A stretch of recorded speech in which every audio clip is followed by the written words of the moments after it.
Welcome in, Big Blue Nation, to another episode of the Cats Talk podcast. I'm your host, Cameron Johnston, joined by my co-host, as always, Jacob Boyers. Jacob, we've got good news, reasons to smile on this podcast outside of the football program, which, boy, we don't hear that too often around here. The Cats, in the renewed rivalry with Indiana, take down the first one, 72-60. And what was a very ugly, very sloppy game. But, Jake, we're going to get into it a little bit more. That might just be how we have to win these games going forward.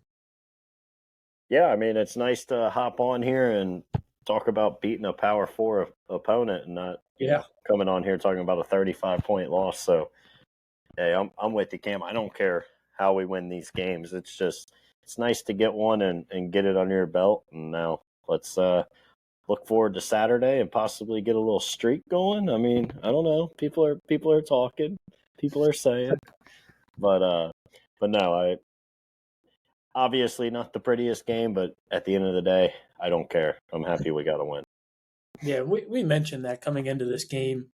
Almost we didn't care if it was a way in which, you actually shot the ball well from three, or if this was a way you just fought and clawed to be able to get a win. And it was the latter of those two. And Jake, we texted maybe 5-10 minutes into this game. This effort was on a completely different level from this team, from the starting tip. Granted, shots still weren't falling that entire first half and really the entire game. But I think from the tip to the final buzzer, this team really performed. And I think they got Big Blue Nation's criticism. And obviously Pope getting another message out there with Brandon Garrison's benching, I think really renewed and revitalized this team, especially with getting a lot of those other pieces back. Yeah, I mean, the effort was obviously huge. The first half was still just atrocious basketball. We were talking about it on the offensive side. I don't know how many times I had to watch guys come down and one dude dribbles and there's two guys within 5 feet from him standing there, and there was zero spacing. That was the first thing I texted you, was this spacing is absolutely atrocious. But you know what? They did what we kind of said we wanted to see them do, and they went out there and fought. And we said, play five guys that are going to go out there and fight as hard as they can for you. And they did. And would I have guessed Brandon Garrison would have been one of those five after the first 10 games we saw this year? No, I wouldn't have. But you know what, man? He went out there and he took all that criticism, that benching, and he went out and obviously played his best game of the season, but maybe even his best game at Kentucky. Just, he was all over the place, hustling, running, playing with energy, get a block and trying to fire the crowd up. The dunk was huge. And then, Jalen Lowe and Mo Diabate just provided a spark that this team needed. And the other thing that I thought was huge, how about, in the second half, Pope pretty much just went with his five guys, and unfortunately none of them were Colin Chandler, Aberdeen, or Moreno, who, had obviously played well to that point. But I just think it was nice to not see Pope kind of get in his head and pretty much say, these are the five guys that have kind of got me to this point, and I'm going to roll with them here. Yeah, and this is kind of something I think we've begged of Coach Pope, is just to see what works in the first half, see what's working for you, and just make that adjustment for the rest of the game. That might not work game in, game out. That might not be the same five or the same six that you get to play. But just that consistency of, hey, these are the guys that are giving me the best effort. These are the guys who have shots falling. This is what's working. Let's continue to use it. I think that's something that you and I have been looking for Coach Pope to find early in this season. And it obviously didn't happen in the first half. We only had 32 points on 32% shooting and 11% shooting from three and 62% shooting from the free throw line. And we're going to talk about it. I think us getting to the free throw line was a huge part in why we won this game. But Jake, I get neither you or I think this is going to be a great shooting team. But man, can we find a little something? Because I don't think we're going to be able to win a lot of games like this. I think there's going to be games in the SEC that you can win like this, but we're going to have to shoot a lot better than that. Yeah, shooting's obviously a big concern. I still don't get it. Cam Williams, I thought, played really well, and I thought you saw a lot of good things out of him, and that was the big reason he was in there for a lot in the second half. But the one thing you didn't see out of him was the ability to shoot the ball again.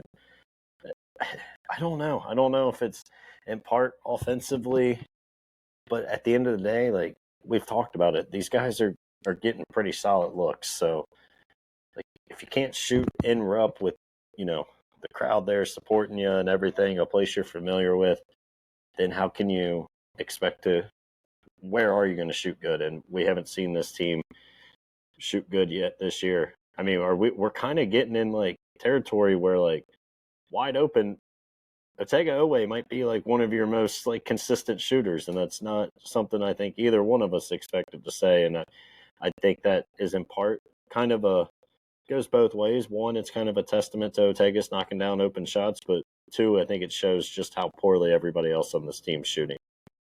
Yeah, like you mentioned, we're going to kind of talk about it, but Jalen Lowe was huge in this game. Obviously, we've talked about how big he's going to be for this team going forward. But even in this game, like that open looks from three were there. Like Cam Williams has that one fall in, and then his very next 3-point attempt is maybe 40 feet away from the hoop. Which, don't get me wrong, I think Cam Williams played a terrific game, especially after sitting the whole first half in the previous game. I think he gave you great energy, was great on the defensive side of the ball. And that block that he had, I genuinely think he's the only athlete outside of JQ when he's fully healthy that is going to be able to make plays like that. So when we mentioned, we don't need all of these guys to hit, but you got to have one of them step up in games like this. And I think Cam Williams really did that defensively, especially. And even with, I wouldn't say it was a poor shooting night. He went 1 of 2 from 3, 3 of 5 from the floor. I would like to see him grab a couple more rebounds, but his rebounds were very, very crucial. He had 2 offensive rebounds. And I think the story of the game in a lot of ways was how hard we crashed the offensive glass. We got 14 offensive rebounds in this one. And really, obviously, half of those were to one guy, and you've had him missing out, last 3-4 games? I can't remember. Mo's been out. For him to grab 7 offensive rebounds in his first game back, that's insane. And Mo Diabate deserves all the credit in the world because his infusion into this lineup resulted into our biggest win. And there's so many screenshots and, just for all of the negativity that we saw around like Brandon Garrison, where it's like, how did he not get these rebounds back-to-back plays? The exact opposite with Mo Diabate, where you see 5 guys around the rim and somehow Mo comes out with the offensive rebound. I can't say enough about what he did. 14 points, 12 rebounds, and 5 steals. When we talk about early in the season, we were like, can he just be like the 6'7", 6'8" Amari Williams? These were the games that we were hoping for, and boy, did he deliver. Yeah, you can't say enough good things about Mo. And the thing is, like, he's got his faults. We all know what they are. He's not the most skilled player offensively, but just to have that motor running out there, and you see where, even though he's not the most skilled offensive player, he's still going to find a way to be an offensive threat by grabbing boards and fighting for balls and, finishing at the rim. So I just think his energy truly kind of trickles through this entire team. And, back to Cam Williams, I think he obviously played really well. I do have to say that layup on the fast break attempt was maybe the worst possible thing I've ever seen in my entire life when he got stuffed underneath the rim. And we missed a lot of layups in this game. Jalen Lowe missed 2 wide open ones as well. And, as much as I love Lamar Butler, and Jake, you and I went back and forth on this all year last year, we got another point guard with a bum shoulder who can't make layups. Yeah, I don't get it. I just think maybe that's just our lives as Kentucky basketball fans going forward. But yeah, I think Mo's energy completely, just flew through this entire team and had everybody getting involved. I want to go back to Brandon Garrison, man. Obviously, we've both been as critical as anybody, and deservingly so. It's not like, we're being harsh on the guy. He legitimately had zero interest in playing basketball, it felt like, for the first 10 games. To get that benching last week and then come out and, like, this is how you respond, like, it was a pretty special moment. And I think, we thought maybe even he didn't handle it the best because Pope was still so frustrated after the game on last Wednesday.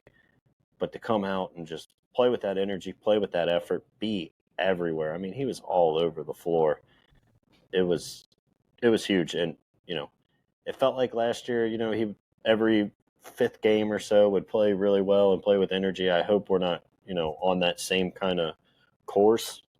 But to see him do it in this kind of a game your back was against the wall, you had to win.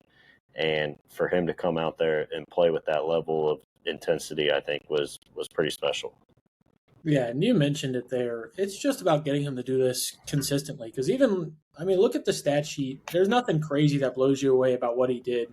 6 points on 50% shooting, 5 rebounds in 20 minutes. Nothing about that screams, crazy efficient or just like team leader. But you see the energy that he brings. First off, that dunk that he had, second only to Colin Chandler's so far this year, should have been an and one. You see that like when Brandon gets going, this team can like rally behind that. You just need that to be something that's not so few and far between. Like this is the first game I think we've looked at this year where I look at BG and I think of him in a positive light. And it really showed. He gets 20 minutes in this game. Granted, he did have half of the team's turnovers, which, Jake, 4 turnovers for a team. That was incredible. A big reason as to why we won this game as well. Sure.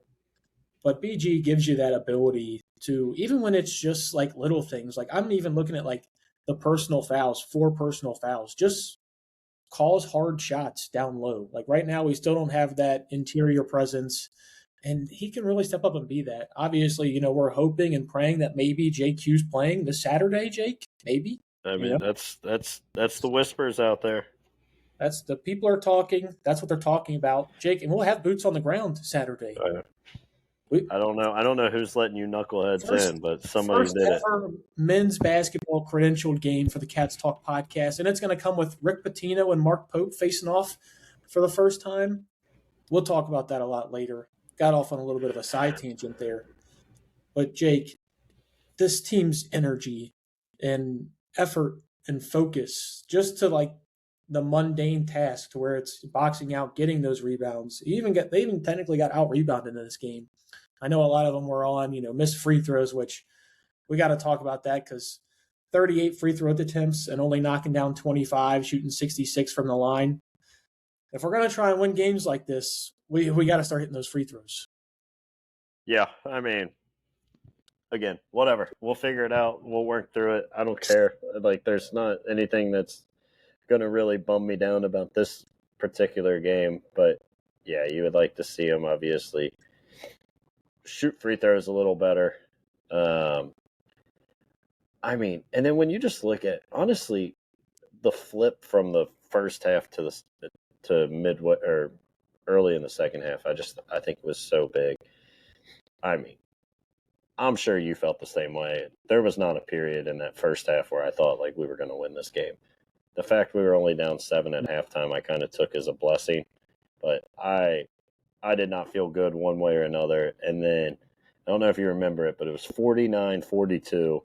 Somebody on Indiana had a wide open look at 3, and I literally thought as he shot it, that's game right there. Like once we go down 10, it's over.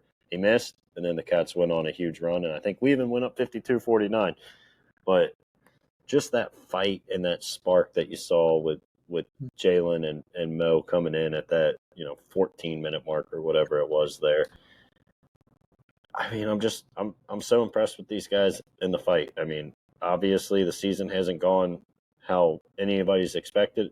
They've heard a lot of the criticism, well-deserved criticism, and to come out and kind of answer like that in the last 14 minutes of a game that your season's not technically on the line, but it felt like your season was on the line. And to go out there and have that fight, I'll sacrifice a few missed free throws right now.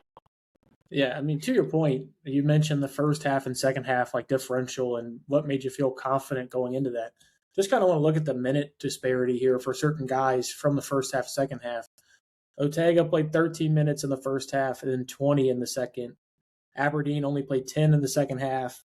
And then you look, I think where it really becomes evident is guys like Colin Chandler played 12 minutes in the first half, only 4 in the second. Trent Williams, 8 in the first, 4 in the second. Malachi Marino, 14 in the first, only 7 in the second. And then look at the guys off the bench. Cam Williams goes from 9 minutes to 15. Brandon Garrison, 7 to 13. And then for Lowe and Diabate both went from 9 to 15 minutes in the second half. And that's really where you saw, you saw the whole game change there with those guys staying on the court, and really Pope just let them run with it. He's like, hey, it's working. Let's just keep it going. And just looking at the plus minus differential for those guys, Mohamed Diabate plus 18, Jalen Lowe plus 24, Cam Williams plus 15, and Brandon Garrison plus 7. Those other 4 starters that we mentioned that didn't play much in the second half, Denzel Aberdeen minus 8, Colin Chandler minus 8, Trent Noah minus 2, and Malachi Marino minus 1. So really it was Otega Owe in the bench that actually got this team over the hump and was able to play that physical, maybe not the brand of basketball you expect a Pope team to play, but one in which, at least against Indiana, they found a strength and were able to use it and execute. And led to a sloppy – actually, I don't want to say sloppy because only 4 turnovers in this game is insane. Yeah. But led to a non-picture perfect way of how Kentucky wants to win a game. And either way you slice it, they won the game and they needed it because it was getting desperation time. Yeah. And it's funny because you said Otega in the bench, but like if you would have looked at that before the season, 4 of those guys would have been like your starters, obviously, Lowe, Diabate, BG, and Owe. So I just think, 1, it was obviously Lowe and Diabate getting healthy, but 2, and then BG just playing to the ability that we know he can kind of play to and with the energy that he can play. Again, he's not a perfect player. There's none of these guys are anywhere close to, but I think you can get so much out of them and find ways to win some games. Again, I don't think this is like a Final Four level team, but you can get a team that is competitive and a top 25 team and get some good wins here and there if this team just plays with consistent effort. And I feel like that might be what we talk about all season, but I really do think like it comes down to that. And they gotta just have consistent effort, and I'm expecting hopefully that they continue that on Saturday. We'll see how it goes in results of the score of the game, but I just think you probably don't beat Gonzaga no matter what, but if you have good hard fight like you had on Saturday, you're definitely not getting ran off the floor by 35. Yeah, and something I just kind of wanted to look at real quick here. I mean, first off, we had 42 bench points. I think that speaks volumes. And you mentioned coming into the season, I mean, I think you look at Brandon Garrison, Jalen Lowe, and Mohamed Diabate, you expected all 3 of those guys to be starters, at least until this point in the season. And then, Jake kind of mentioned it earlier, 14 out of 27 on layups.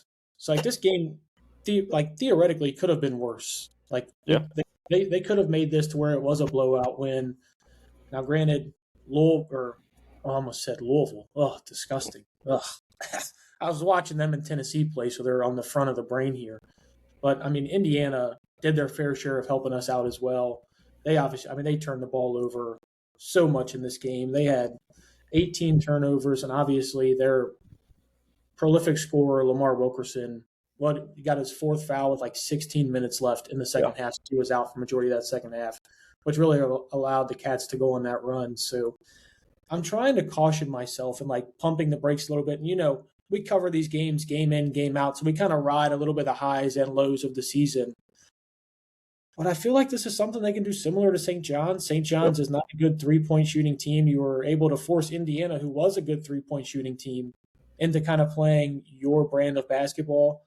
The only thing I'm a little scared of when we're talking about facing St. John's is just the bigs that they have, I think, are probably going to cause us some problems, especially if you don't have that Brandon Garrison that you had in this game, or if you don't have a fully healthy Mo Diabate. But Jake, I think you could look at very similar stat lines from this game to Saturday against St. John's. Yeah, I do want to say too, like I'm not going to listen to people say like, oh, Indiana just didn't shoot the ball well. Like, yeah, they missed some open shots, but I also think they took a lot of tough shots and had a lot of really tough possessions because of the Kentucky defense. I mean, again, I know it was Penn State, who's not very good, but like they just dropped 110 against Penn State a few nights before. Like, this is obviously a very good offensive team, and to hold them to 60 is pretty remarkable. In regards to St. John's, I'm going to go back to our offense here, and I think it was was pretty interesting having, Barkley call the game, and it obviously be the first Kentucky game he's probably watched in 3 years. But I do think he summarized something pretty well. Vital a couple times said, these teams are shooting too early and they're going this and that. Like, Barkley made the point. Kentucky's so bad in the half court that, the longer they wait, probably the worse shot they're going to get because there's zero spacing. So I just think on Saturday, you got to treat it like it's free money, and you go out there and you just play as fast as you can, and let Lowe and Ortega at times probably drive us crazy by driving, instantly and looking for a shot right away. But I really do think that that's a really valid point of this team's probably not going to find a better shot later in the shot clock. Your probably best shot's going to be the first one you get when you get across half court and make one or two passes to a guy that's semi-open. That's probably going to be the best look we're going to get. So let's go for it. And then hopefully you can get out in transition at times, whether it's long rebounds or steals like we kind of saw on Saturday, and get a few of those transition points. Jake, if I was to just clip everything that you just said and played it back for you, this would sound like we're talking about a 2021 John Calipari led team or a 2018 it does. Calipari led team, which is crazy that we've gotten here. But I completely agree with you. And it's something that we've been begging this team to do, and that's get out in transition, push the ball. Now, granted, nonstop. We haven't really been able to with Denzel Aberdeen running the one. Yeah. We've got to – I get, you're wanting to save Jalen Lowe. Or actually, I really don't even get it. That's probably what I'm trying to talk to you here. If the guy – I don't know if you are now. I think after Saturday, that second half. Yeah, you just have to – you got to run with them. Put them in the starting lineup. Jake, do you expect to see a big lineup change starting? Because I feel like after that game, especially with Mo having a full week off from his first game coming back, the potential of JQ. Now, obviously, JQ won't start if he does play in this game. But I feel like you have to make significant roster or at least starting lineup changes in this one. I don't think you can watch what Colin Chandler, Denzel Aberdeen, and Trent Noah gave you on Saturday and think that's a lineup that you can run forward, especially with athletic guards like St. John's has. Because while St. John's guards can't shoot, they are athletic and can get to the rim. And that's when Hopkins and Ejiofor can really make their damage. And that's what I'm scared about because, Jake, I don't know about you, man. I was very high on the first 7 games of the Malachi Moreno freshman season. Yeah. These last 4 have been anything and everything that I haven't wanted to see from them. I'm starting to get a little scared of what Ejiofor and Hopkins could do to Malachi Moreno on Saturday. Yeah, I think even weeks ago when Malachi was playing as well as he was, we kind of knew, St. John's is going to be a tough game for him no matter what, right? That's a tough ask to ask an 18-year-old to come in there. And I think we'll probably even see Malachi be better in those short spurts as he's playing the role that we expected him to play this year, through SEC play and everything else. As far as the lineup change, I think you do. If Jalen Lowe and Mo are both healthy enough to play 15 minutes in the second half Saturday, and you really didn't even bring them in until 3 or 4 minutes into the half. So timeout. Yeah, they pretty much played from the moment you put them on the floor, and you never took them off. So if they're healthy enough to do that with a week off, I expect both of those guys to be in the starting lineup. And then I think Pope will have to decide, is it Colin or Denzel that goes to the bench? I do agree. You said it a couple weeks ago, Owe, Chandler, and Aberdeen just kind of can't all be out there together. I think you kind of saw that. I think also another point you made of Cam being at the 3, I think he looked more comfortable. Yeah. And I don't know, it's so hard. I don't know if you spend a whole year just kind of flip-flopping back between your starting bigs on, which one you want out there. But I mean, I wouldn't be mad if Brandon Garrison goes and starts Saturday. I think he's kind of earned that after how he played against Indiana. So, the nice thing is now you kind of have some options. Just give me, 7, 8 guys that you can kind of trust and play, and they're going to play hard. I know you kind of hinted at it before. I'm now there with you. I think the Trent Noah thing's just probably done. He doesn't look good enough, unfortunately. right now, I've had these conversations, and I get it.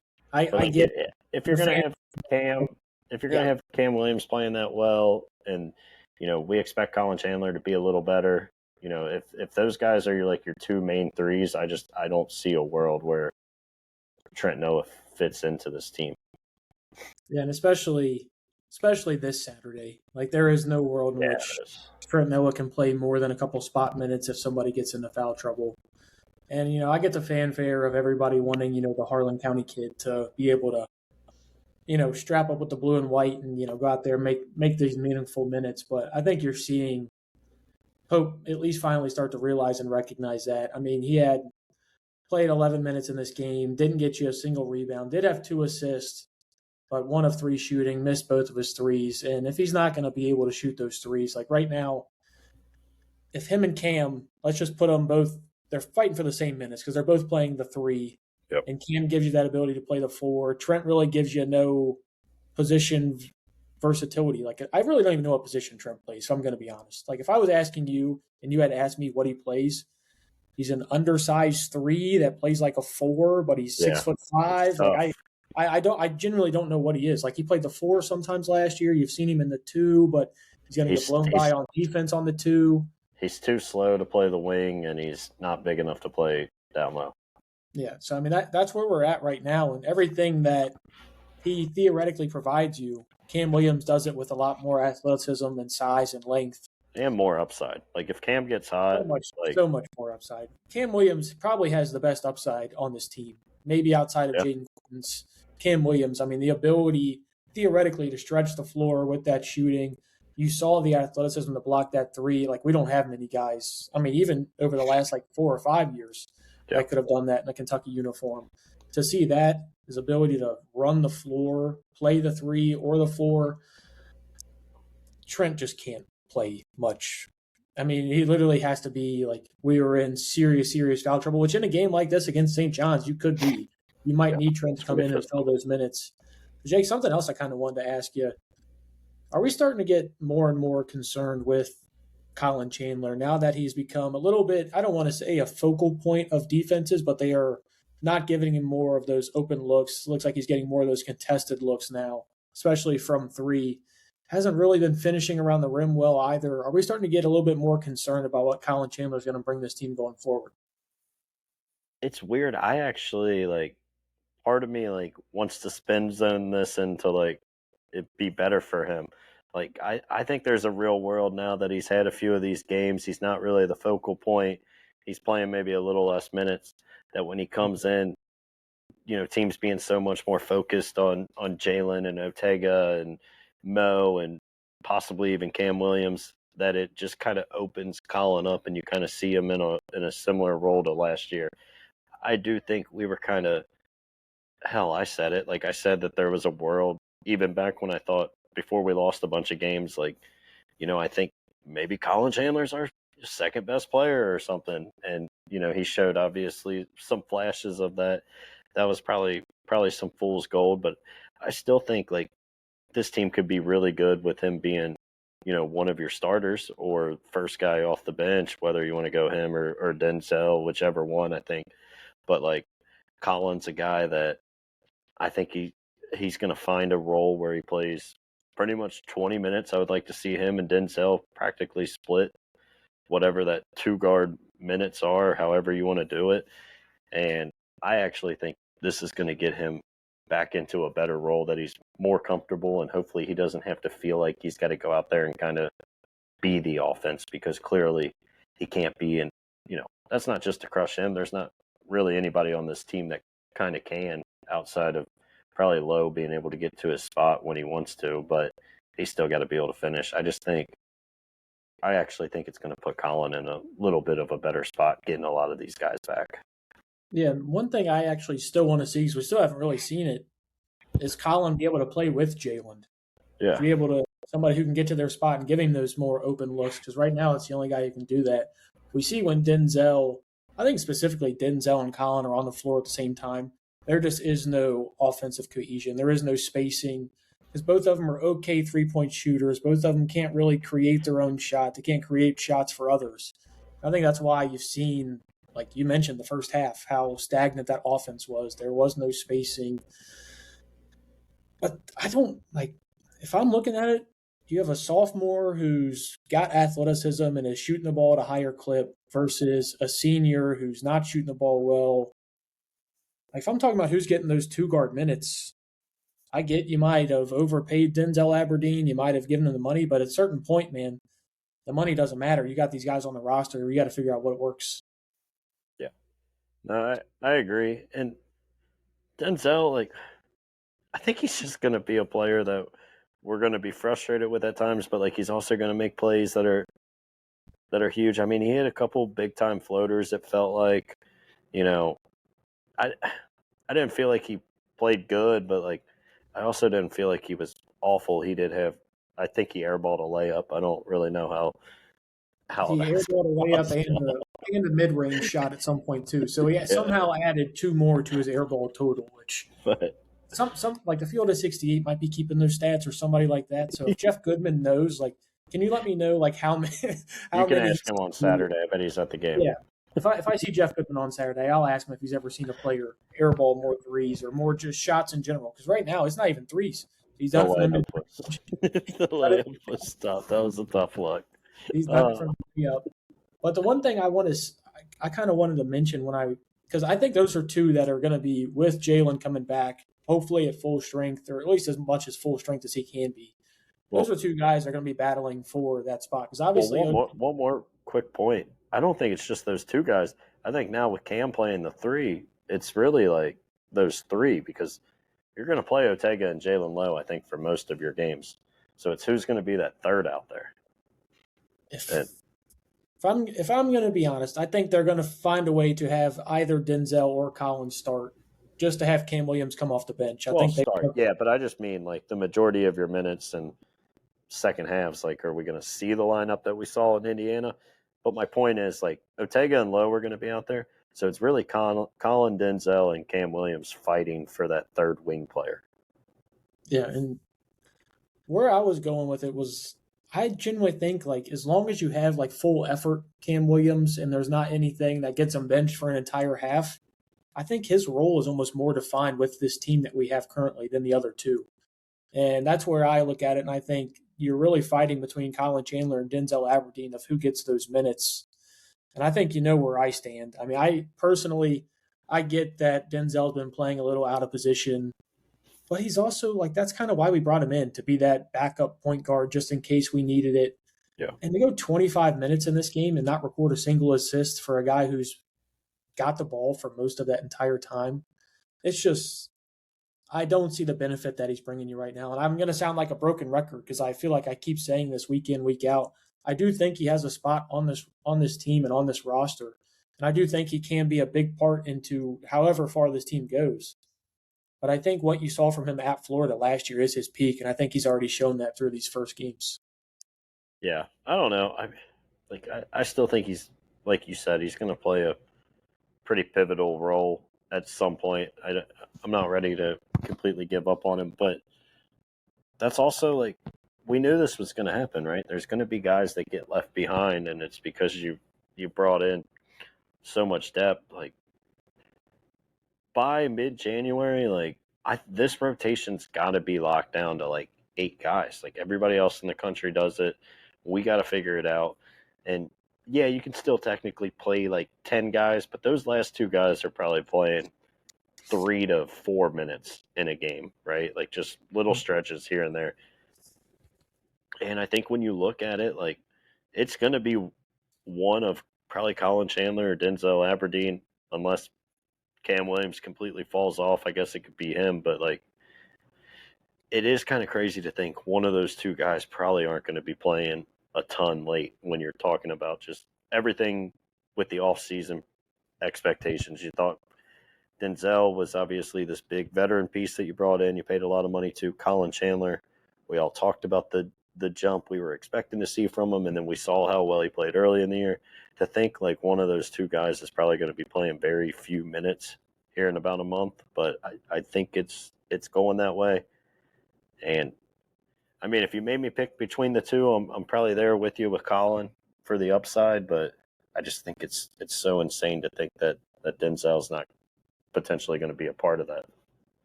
Yeah, well, I mean, the thing is, like the entire offseason, whether what we said in the offseason has rung true or not, this team does still have depth in numbers of guys who can go out there on the court and play.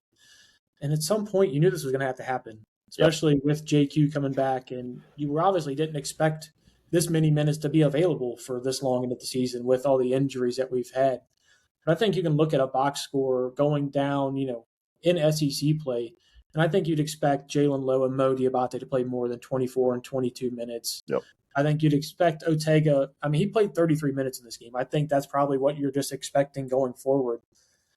And then between the three of them, Trent, Colin, and Denzel Aberdeen, I mean, looking at 52 minutes, I think that's something you're going to look at the three of those guys, and it's probably going to be something where it's like 30 between the three, and you're probably looking at 15 and 15, something around there for Denzel and Colin.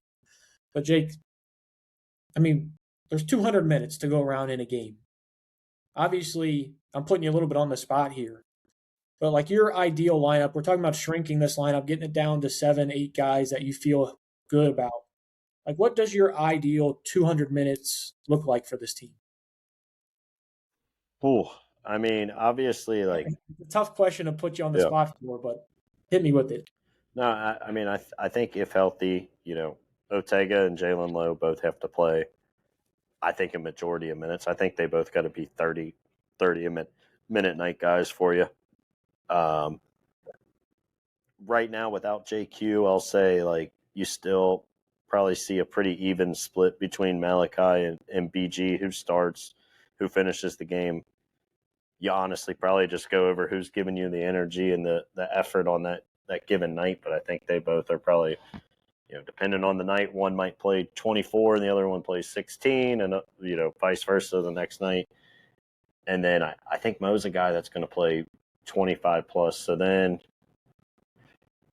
yeah, I mean, I think your bench after that, I think you just go Cam Williams, Chandler, and then Aberdeen a little less. Like, I think that's kind of got to be what I named there. I guess that's technically 9 players. No, that would be 8 because there's the 3 spot open. So, like, I think that would be my 8, and I would just kind of roll with them. It's crazy. We've talked about how good Yelovich has played. He didn't even see a minute in this game, and I don't really think you missed him. There wasn't anything that he would give you that I don't think you didn't see out there. So, I mean, those are probably my 8, and back to the point, like, Cam gives you some versatility, so you can play him at the 4 when Mo's out. You can play him with Mo. So, yeah, I think those are the 8 I go with. Yeah. Maybe if Malachi, like, completely falls off and continues on this path until JQ's fully healthy, maybe Yelovich is like the backup 5, but then you're, again, putting a lot of stock back into Brandon Garrison being consistently good. Yeah, and I'm kind of with you. I don't want to put many eggs in the Brandon Garrison basket just because it's something we've seen more times than not. Hopefully he continues to prove us wrong, and that'll start with the big game on Saturday against those bigs and Ejiofor and Hopkins. But I mean, I kind of like where you're going there. I honestly think, like, you have to have 3 guys which play 30 minutes a game, and I think that's Mo, Jalen, and Ortega, which kind of, just from a shooting aspect, is not the most prolific 3-point shooting team you're going to be putting out there. But those are the guys. What team do you put out there that does? right now, there really is none, and I think you're right with the bigs right now. There has to be like a 40-minute split depending on who's giving you that effort, which one's working for whatever matchup. Again, we mentioned we think BG is probably the better matchup for this Saturday, and then I mean you're looking at 90 minutes still that are out there for the taking. Once you get outside that starting 5, I genuinely think you got to start looking at like Cam Williams for 25 minutes a game. I think at some point Jasper's got to you got to start putting Jasper a little bit on the floor a little bit more, because I don't think, granted, this might not have been the game for him to play just because of defensively following around Wilkerson, but 3 minutes I don't think is enough for Jasper. 10 minutes there, I mean, you're still looking at 60 minutes to go around. With how many guys? I mean, 60 minutes. I don't want Colin or Denzel playing over 20 either. So, I mean, really, even then, we're talking about how few these minutes are to go around. I still think there's a lot out there for guys. Whoever wants to pick them Yep. up and figure it out. And you just mentioned like Yelovich didn't even play in this game. Nope. Pope said that was more of a matchup thing, is why he didn't play.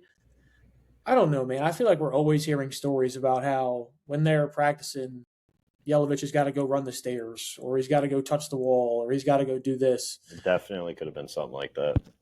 I got a feeling there's something just effort-wise that he's not doing day in, day out that is a reason he's not getting out there, because we've mentioned it, like defensively, he's been one of your better bigs, especially moving side to side. Theoretically, again, I keep using the word theoretically, he's a good three-point shooter, and he has back-to-the-basket moves. You think that's something you'd want, especially in a game against like St. John's. So I think on Saturday we'll really figure out if Yelovich has been cut from this lineup or not. Yeah, we'll see. I mean, to your point, I think only Saturday will tell.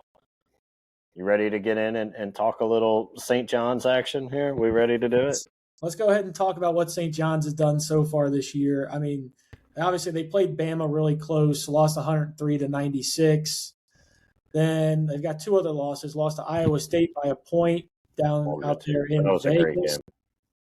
Yep, Jake, I know you were watching that one. And then they lost to Auburn as well. So, I mean, all three of their losses are to very, very good teams. And they've played varying different types of basketball in those games. Against Alabama, they almost put up 100. And then against games, against Auburn, they only put up, 80? Yeah. Auburn, they put up 74. And then against Iowa State, they put up 82. So, I mean, even for you look at this team, they can't really shoot 63 against Ole Miss. Yeah, and won that game. So, I mean, they have a variety of ways to win. This is why I think this game could be very low scoring, and it's gonna be quite an ugly game, I think, Jake. But I mean, St. John's. I mean, let's first off kind of just hit on the storylines. Obviously, Coach Pitino versus Coach Pope, a little master versus what is it? What's the word I'm looking for there? The master versus and apprentice. Yeah, the apprentice. Whatever phrase you want to use. Both of these guys are going to want this game. Obviously, they both kind of need this game regardless. Both of them are kind of trending a little bit under what they thought they were going to be doing so far in the early season. Who do you think gets it, Jake? I mean, just in general, like Rick hasn't performed very well playing, against Kentucky. It's obviously a lot different. A lot with Cal, yeah. Well, and not only that, we obviously hated him, and I think he pressed because he felt, one, he wanted to beat Cal, but even before that, just, he wanted to prove to people he was kind of right for, going to Louisville and all that, all the stuff we've talked about for years and years and years. So maybe he's more relaxed because all the stories used to be just how much he stressed and amped up the Kentucky game. Mm-hmm. I don't know if he's to that point. Here with St. John's, it's obviously a lot different. I think Pope obviously needs the win. To your point, St. John's is sitting here with 3 losses.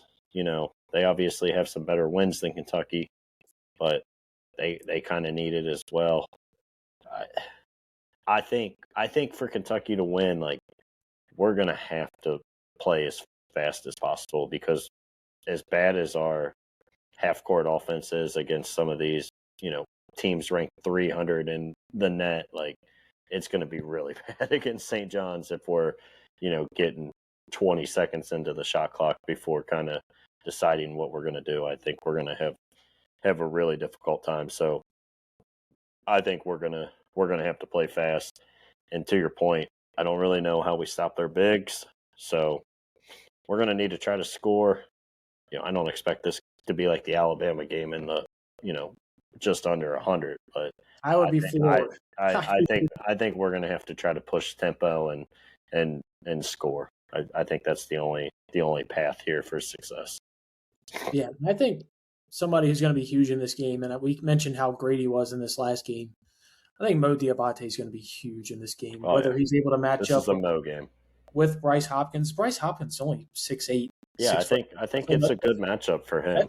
I do too, and I think that's one that whether he might not win the matchup outright, but if you can take theoretically what is your bet, your like third or fourth best player on the team and take out their second best player, I'll take that trade 10 times out of 10. So I think Mo can be huge in this one. And hopefully he's a reason Bryce Hopkins is slowed down a little bit. When it comes to Ejiofor, I'm scared. Hold him, foul him. I don't do something. I'm just going to say that. I'm scared because if you tell me you get the physical Brandon Garrison that has 4 fouls, that is able to, show a little effort, show a little heart, then I don't feel as, on edge about it. But I am truly worried if Malachi Moreno's in this game for a long period of time because he doesn't have the strength to hold up against Bryce Hopkins, let alone Ejiofor. Yeah, I mean, you're going to have to – I mean, isn't it crazy, too, that they also have, like Ian Jackson being on this team?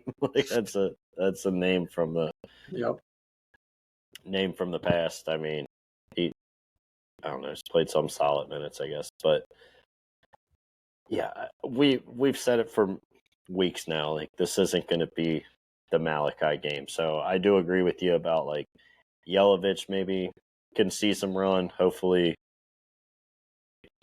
again, I am kind of with you. I don't really buy the matchup thing last time. So hopefully he's got whatever figured out because I do think this could be a game where he earns some more minutes and solidifies himself as potentially being the backup 5. I know everybody's talked about him all year and off season as the 4. I think he could play a good role as being a 5 a lot. So, I mean, he's going to have to hopefully prove it in this one. Yeah, I mean, this would be the game in which you would think he would struggle just because Ejiofor is that big presence with the strength that he provides. I don't know, Jake. There's part of me that feels good about this game because I feel like while I'm not going to say Kentucky found something against Indiana, they at least found their heart and their will to play. They might not have found, the offensive system that works best. They might not have found the 3-point shot yet. I mean, St. John's hasn't found their 3-point shot. They really haven't found their offense either. Granted, they got some older guys you think might have been there in that situation. But, I mean, we have older guys too. So, Jake, I'm going to throw it to you. You're obviously not going to be making the trip to Atlanta. I'll be there sweating this out. I don't know if I'm going to be able to I was at the Georgia-Kentucky football game. I was able to keep it professional. This one, I don't know, man. I don't know. I wouldn't be able to be there. There's no chance. Please don't deny my credentials now because I'm saying I don't know if I could be professional in this, but man, I would have to there's no way I could watch it on the floor right there around everybody on media row. I would have to get up and walk away and find somewhere else to watch it. Yeah, there's going to be some under the table fist pumps. There's going to be some whoever's sitting next to me on the left or the right. Hopefully you're okay with getting hit a couple times randomly or hearing some negative comments throughout the game. Yeah.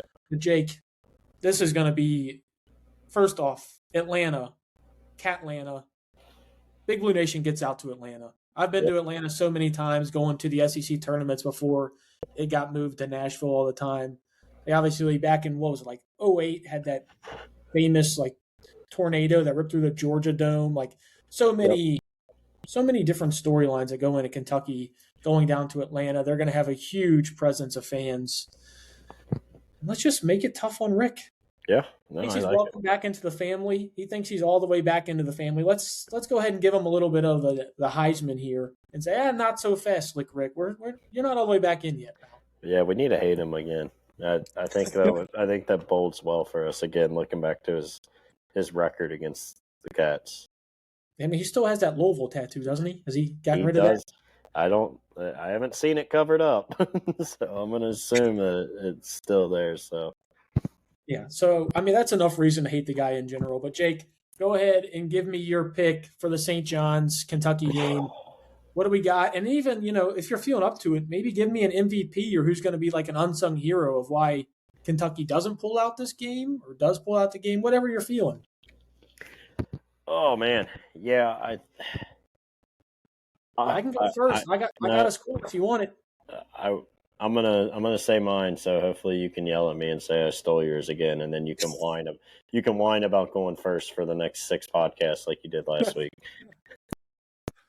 Hey, all I'm saying is I went first and we won, so maybe we should. That's true. Go ahead. Go ahead. Maybe we should keep that. Floor is yours. All right, Jake. I'm gonna keep this a close game.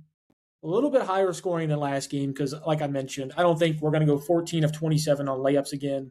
Hopefully, we don't shoot 66% from the free throw line. Let me put my score in my phone because I feel like you're about to say exactly the score I was about to give. Hopefully, we make more threes than we did. Hopefully, make more than three. But again, I don't think this is going to be a high scoring game either. I'm going to say Kentucky gets 84 in this one, just barely gets into the 80s. And I'm going to say St. John's at 76. I'm going to say it's an 8-point win. Cats are right there, and it's a close game throughout the entire one. I had 83-78, but I got to hit you with a Lee Corso, not so fast, my friend, because I think it's St. John's that wins. And believe me, you look like an idiot. I would love for them to make me look like an idiot. This, like I said, like we've talked about it for a few weeks now. Like I think we're gonna have a tough time with their bigs. I want to continue to see this team play hard. You know, I do think if we're gonna win, we're gonna have to get out and run. But like, there's a world where if we're not getting in transition, man, this score could be like low, and then you could still have trouble stopping them. I mean, there is a world where I think Kentucky could get in some trouble, but like we're gonna have to push it. We're gonna have to be willing to go pedal to the metal at all times, just because I think that's the only way we're gonna be able to find buckets in this one. So, hopefully I'm wrong. Hopefully, it's Kentucky scoring 83 and St. John's at 78, but I would love to be wrong. And if you want an MVP, I think we kind of already hit on it. I think it's going to be Diabate. I think he's going to play good defense on Bryce Hopkins. I think he's going to be able to rebound. He'll probably grab a couple offensive rebounds that I think will help you at key moments. So I'll take Mo as the quote unquote MVP. Jake, this is what I'm going to say in regards to this. Early in the season, I think the preseason, I think you had the Cats winning this game and I had them losing. So I think we flipped on this just throughout the season. And who would have thought me, of all people, after what we've seen so far, be the one to flip to go to the positive town? Yep. Kind of surprised. But I'm still positive on this team based on what I saw Saturday. Like, I still think, there were glimpses in there. Again, I don't think this is a Final Four team, but we at least saw the keys to being, by the end of the year, a top 20 team. But I still don't know if that helps you for this Saturday.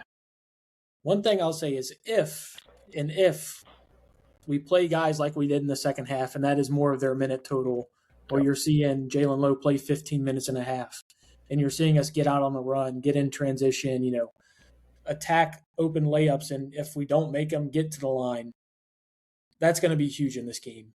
You mentioned, Ejiofor can block shots. If you let those guys get there and sit there, neither him or Bryce Hopkins are known as being, finesse players or guys who can beat you with their speed. And I think a sneaky guy to watch here is Cam Williams. I think if he gets that matchup with Bryce Hopkins, I think he has a clear speed advantage. And if he brings him out to the three-point line, I think that really could cause a nice mismatch for the Cats if Cam's got it going. Jake, I'm going to say this now. I think Cam Williams gets into double digits. I think you look back at the end of the game, he's hit 2 threes. He's made some clutch defensive plays, gotten you about 4 or 5 rebounds, where you don't look at it at the end of the day and you're like, 10 points, 4 rebounds, who cares? But they're going to be key in traffic rebounds, just rebounds that a lot of our guys can't get at this moment. I think it's the floor and the ceiling that he possesses that can get us a win in this game. And I think him and Mohamed Diabate have to be huge in this game for the Cats to win. I'm going to put a little bit of stock in what Cam Williams did against Indiana, and I think he's going to roll with it against St. John's.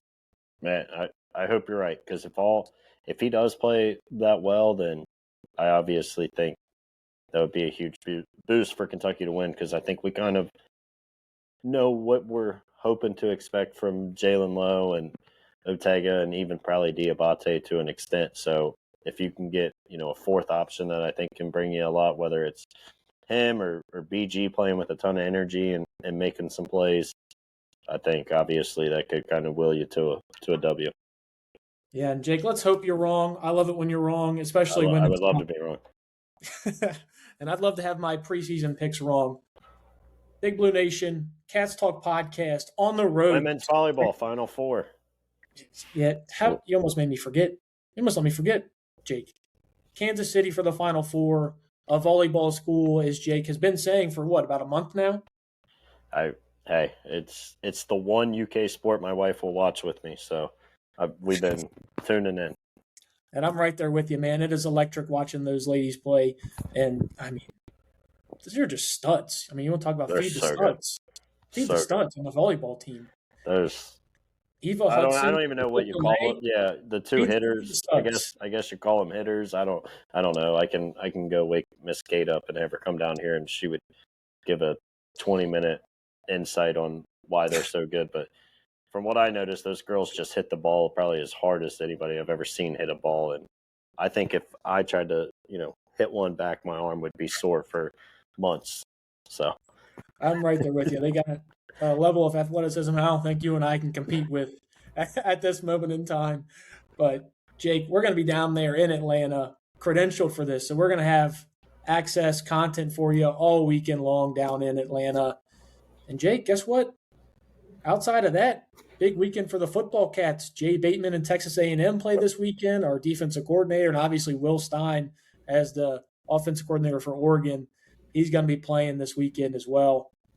This is a big UK weekend, even though there's only one Kentucky men's game, only one women's game. You got the Final Four for the volleyball. Jake, we just need a Go Big Blue. Give me a Go Big Blue, and we'll get out of here, baby. Go Big Blue. Let's go. Come on. Catlanta, baby.